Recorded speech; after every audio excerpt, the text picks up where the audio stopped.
But first, this year marks the 70th anniversary of the founding of the State of Israel. Bound up in its tumultuous existence, even before its founding, is a history of great violence, visited on Israel by its enemies, and in return by Israel's own intelligence services and military. Now, Nick Schifrin speaks with the author of a new book that charts Israel's campaign of assassination through the decades. The sacred Jewish text, the Talmud, includes the verse, "If someone comes to kill you, rise up and kill him first."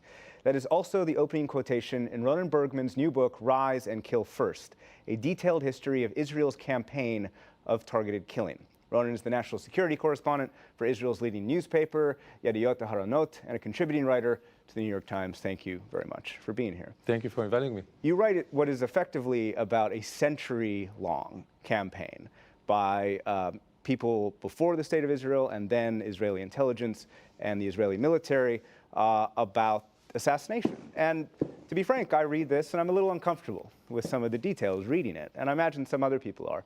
But you point out that in Israel, for many people, what might be a source of shame elsewhere is a source of pride in Israel. Why is it a source of pride in Israel, some of these details that you write about?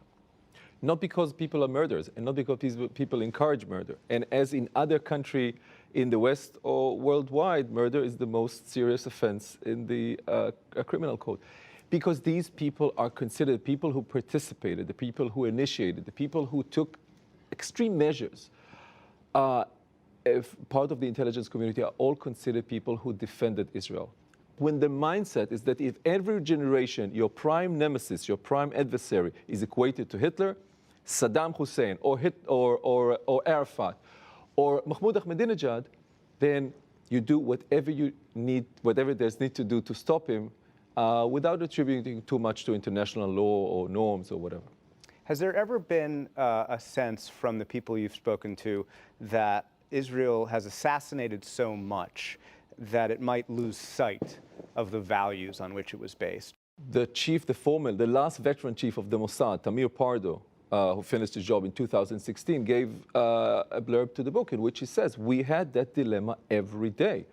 What sort of means does democracy allow itself to take when defending itself while knowing that these means violate other values like human lives, like human privacy, rights of privacy and others? I think that in certain times, the leaders of Israel got themselves a little bit confused between tactics and strategy. Kill someone or bomb something, and they thought that would help them change history.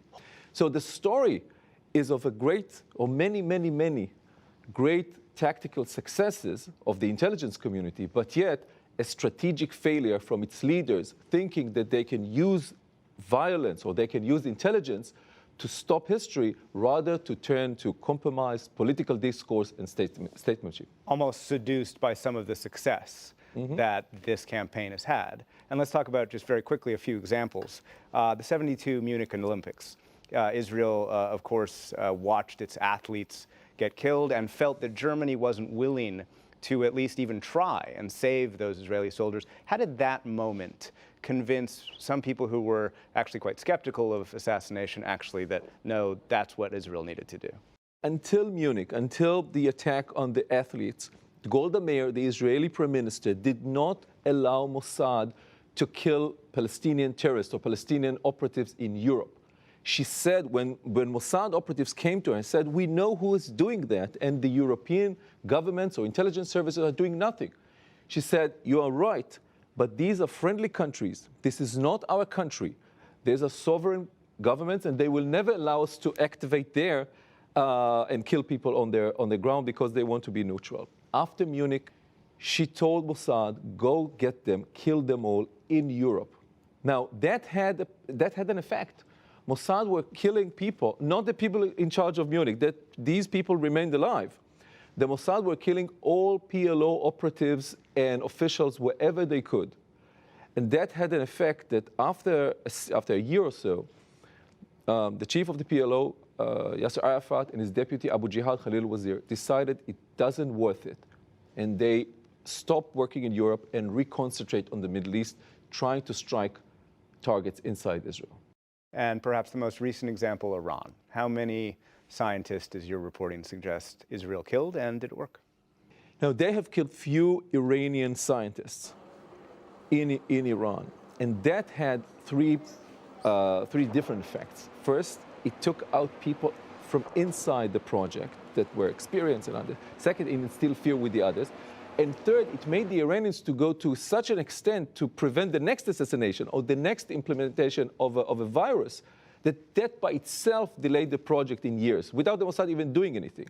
And if to quote Michael Hayden, the former chief of the NSA and the CIA, when I asked him, General Hayden, what was the one thing that delayed the Iranian nuclear project more than anything, more than any of the other tools that we used, he said, the one thing that caused them the most significant damage was that someone, I don't know who that was, it was not us, it's illegal according to American law, but it was that someone was starting to kill their scientists. Because what they were building in Natanz, the nuclear site, was not an atomic bomb. They were building knowledge. And knowledge, there's only one thing that you can do to destroy it. Kill the scientist, as the end of that story goes. And at the end of the book, you write that Israeli military and intelligence believed that force could solve everything, but that was a delusion. Why was that a delusion? It doesn't matter how successful these measures were. The successful gathering of intelligence, targeted killing, the ability to understand who is recruiting the suicide bomber and killing him, and stop the next day suicide bomber. But yet it gets to a point, and it cannot replace statesmanship, political discourse, and at the end of the day, reconciliation with the Palestinians. Ron Bergman, thank you very much for coming here. Thank you so much.